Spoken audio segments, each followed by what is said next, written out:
Good morning from Panhandle Outdoors, America's only daily outdoor TV show. Your source for fishing, hunting, and information for folks who enjoy the great outdoors. Now sit back, relax. It's Panhandle Outdoors. Good morning, folks. Welcome to Panhandle Outdoors. I'm Winston Chester. I'm glad you're here this morning. We appreciate your viewership.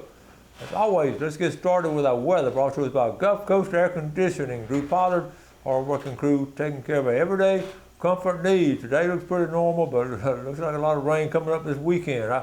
I could tell you why, because I have a fishing trip planned for tomorrow, going out on Seminole wind. So we'll just do the best we can and see what we can catch. High today is going to be 87, low 79. Looking at the water temperature, it's brought to us by Rancho Copy. The water temperature is brought to us by Rancho Copy Company, and that's Area Paints Group. Is looking at a 86.4, right at 87 degrees almost, and it's been pretty strong there. And a lot of movement been on that current, so we're going to keep an eye on it next week or two anyway. River reading is brought to us by Panama City Coca-Cola. How about the Apalachicola Bluntstown is right at 9 foot, and it's still going up. It's about to hit the action stage pretty soon, and the Choctawhatchee at Caryville is 7 foot, and it's still going up. That's not to be surprised by that, because of all the rain we have had. Our tide chart brought to us by Kent Forest Lawn. Good strong tides today on to the weekend. Next week don't look very good, but this weekend we're going to have a high tide this morning, 9:53. Good time to have a high tide, seriously. Low tide is 8:20. I say that because when you have that high tide right there, about the middle or late morning, you're fishing incoming, you take a break. When it gets high tide, while it's sort of dead tide, take a break, have a can of Viennas or something, and then when it starts going out, move to another spot. And it's really some good fishing when that does happen. Our fishing game time, we're looking at, how about 11:22 to 1:22, just one time today, one time in the middle of the day. A marine forecast, we're looking at a east northeast at 10 to 15. It's been coming west, but now coming east at 10 to 15. Let's take a break and we'll be right back. Okay, welcome back. First thing I want to do is thank a good many of y'all wrote in or texted in or called about yesterday's show with Mason, about how much y'all enjoyed it. It meant a lot to us for you to do that, and so I appreciate the feedback on that. It was a lot of fun. It was very special and one of those memorable shows. Let's moving on though. Let's jump back here locally with some. We're always talking about pictures and all kinds of different bears and coyotes and snakes and alligators. But how about, this is Kingsport neighborhood right here in town. I know a lot of folks live over there. How about, they're talking about thinking this doesn't look like a box turtle. It's not a box turtle, folks. That is an alligator snapping turtle. You can tell by see the legs right there and the jaws. That thing will bite you, a snapping turtle like that. So it's not a box turtle. It's not as friendly as a box turtle. But that's what that is right there. So I don't know how one got over there in a neighborhood like that, but they were there first. Okay. This is interesting. They're actually doing a fishing trail in Florida. This is more like down towards central Florida, but I want to keep up with this. This is Sand Hill Lake. We see the little column on the left of the sign, the Florida Fishing Trail. I don't know a lot about it, but that's a great, they do birding trail and all kinds of things like that, but that'd be cool. That'd be one of those bucket list things to go on a Florida fishing trail. And we'll find more out about it. Anyway, you saw this we just had another death. We've had 2 here in Bay County, which is very unusual to have that many. But I want to jump to Louisiana first. There's 4 of them.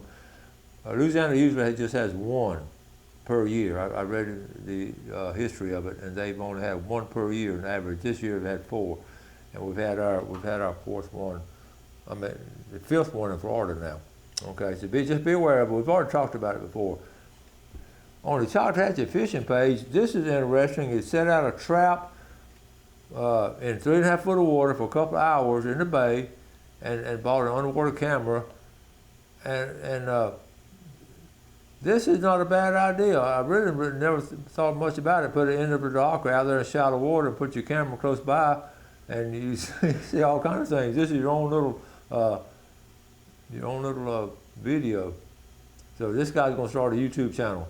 anyway, I may do that into my doc. Okay, this is Bill Dance. We talked about him on the show yesterday with Mason, but here, when he first started, this is old school, around in the 1960s, and it was great. What this story is talking about, what a good table fish it was, and bass were eaten after tournaments. Catch and release started in late 60s. Let me talk about that a second.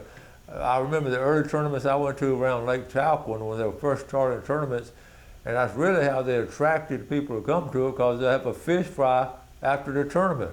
And you fry up the bass that was caught in the tournament. They'd be there cleaning them and throw them in the hot grease. I remember that down at the old Hopkins Landing, which is a campground now, but it's but then it started later on in the late 60s, they started to catch and release. But I got tickled when I read this because it brought back fond memories. And here's a picture of Bill Dance. This is a mess of fish. Can you imagine the ones they caught? This is him in the early years. And you see the folks back, the folks in the back, they're waiting for the fish fry, I can promise you. But I thought that was a cool picture. There wasn't a lot of limits on it back then either. But now they're doing a great job on the catch and release program. Okay. Jump over, this is talking about the gadgets, the GPS gadgets. I was really interested in this. This is the Audubon Society, but anyways, it's about swallowtail kites, which you don't see a bunch of them, and they really concentrate on them. So what they do, they bred on private and public lands. They're getting ready to their 5,000-mile flight to South America for the summer. This was what they were doing back then for their summer, okay? So here, each one of these has a transmitter on them. And you can talk about where they were actually, you see they're headed. They're actually going down to spend the austral summer in South America. But I thought that was cool. They can follow them now. Each one has a one on it. This is memory from 12 years ago, 12 years ago. So again, this was the history behind this picture. That was Tony Bass and Wendy Colson. We had such a wonderful time fishing every time we went, but that was when they were holding a tournament in August, and man, it was hot. And it was not too long after that, the last 4 or 5 years, that they switched it, as you see, back to June.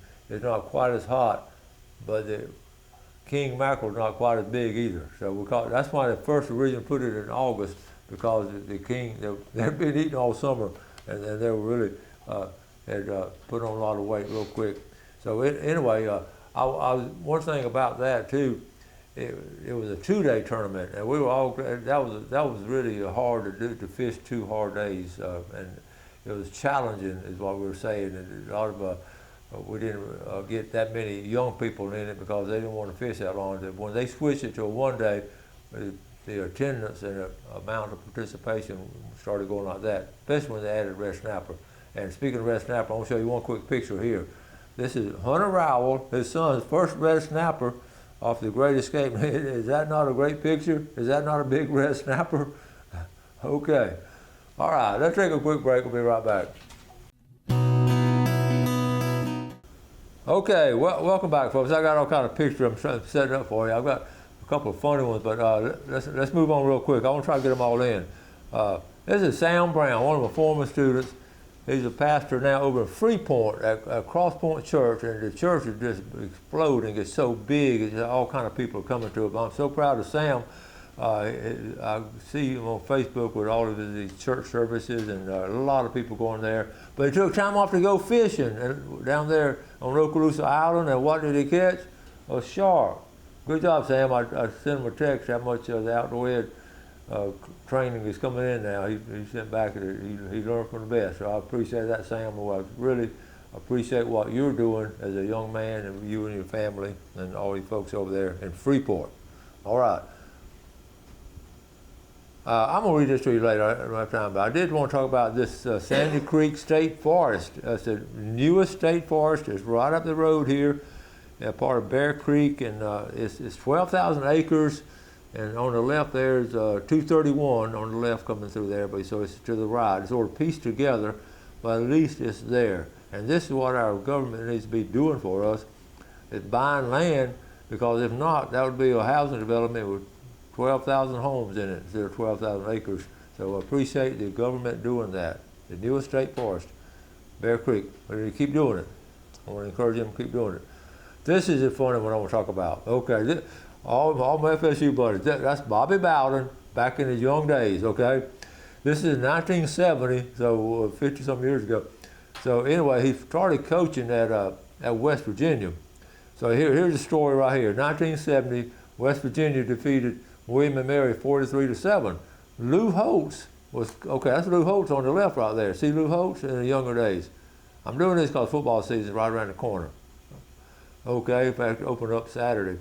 So he said Lou Holtz coached confronted Coach Bobby Bowden of running up the score.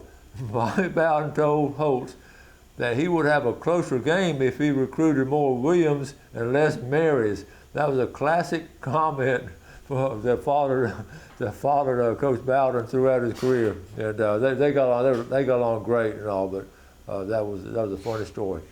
Now, let's go from funny to a sad one here. But I'm putting this up because scallop season is coming up. Now this is up in Wisconsin, but it's the same story. This little 11-year-old girl, she fell off the boat, and she probably got, they did attribute it to carbon monoxide poisoning, and it goes on to tell the story.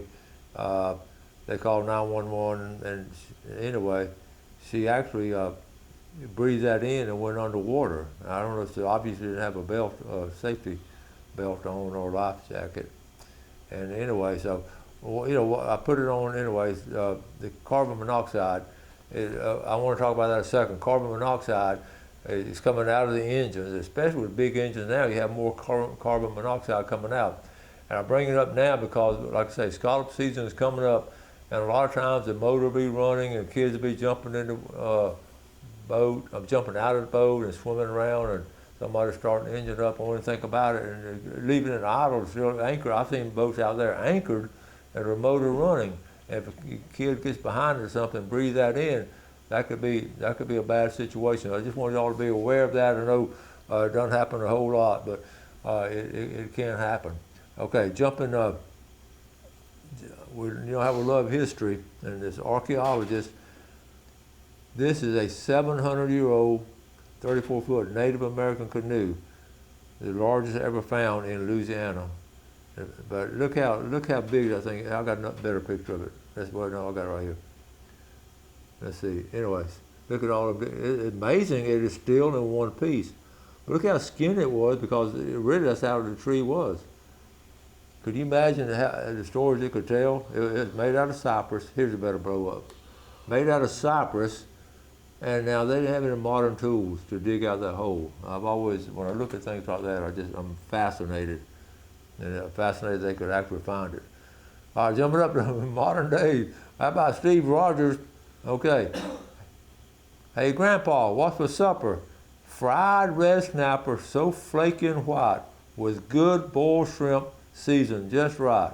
Corn on the cob and onion on the side. Looks like a good time. And read that bottom line. He won the snapper from Tarpon Dock and got the shrimp from Real Time Fishers. Now, don't that look good for a Friday lunch right there? We'll go over there to get some fried mullet. This one, now listen, this is all this modern electronics we have. Supposedly, this is up in Ebro, okay, where the bridge is. They saw a bull shark. That's a bull shark, according to what they're saying. Robin Brown Perron. And they have all these instruments now, can pick that stuff up. Real quick, school opening next week, Monday in Bay County and all over the Panhandle.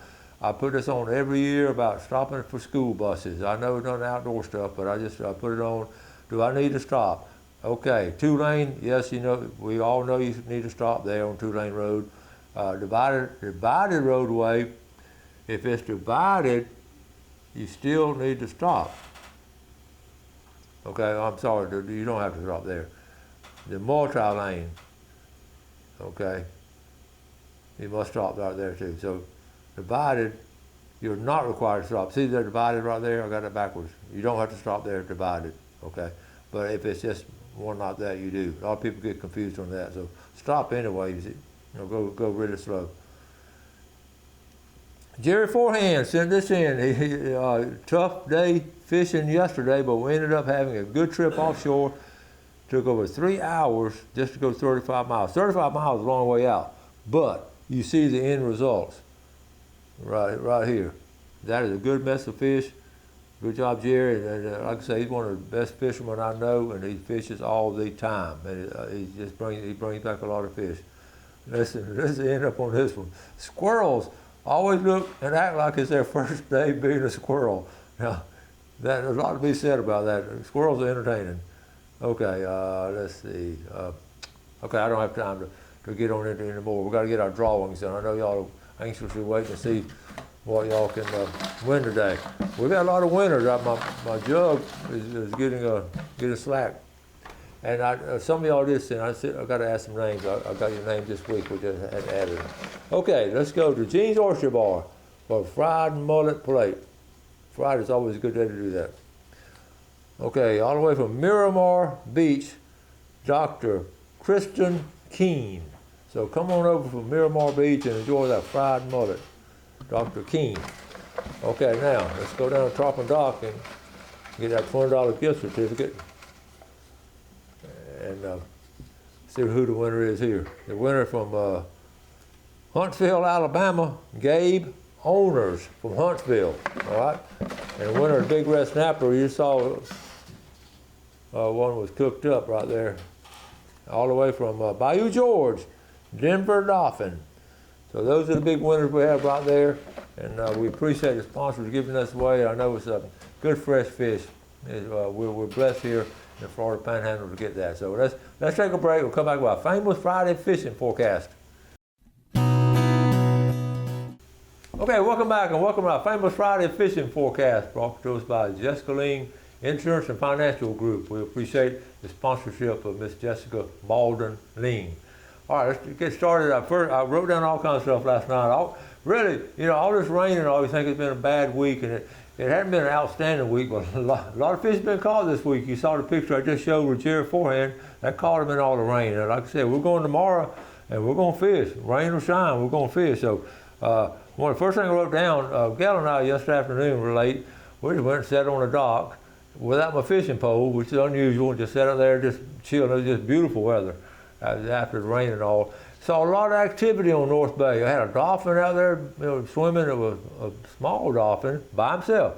And then we started seeing we had mullet all over the dock. And I was going to get my cast net, but I knew hopefully I was going to catch some snapper this weekend. So I'll catch mullet next week. So anyway, a lot of activity in the bays, especially after these rains. You can get out there and just look around and see that. So mullet in the bays, let's see, the water clarity is okay. It's not as muddy as you would think it would be. Now, right there where the rivers are coming out, like Choctahatchee and all, it's muddy there, but the rest of the bays are pretty good.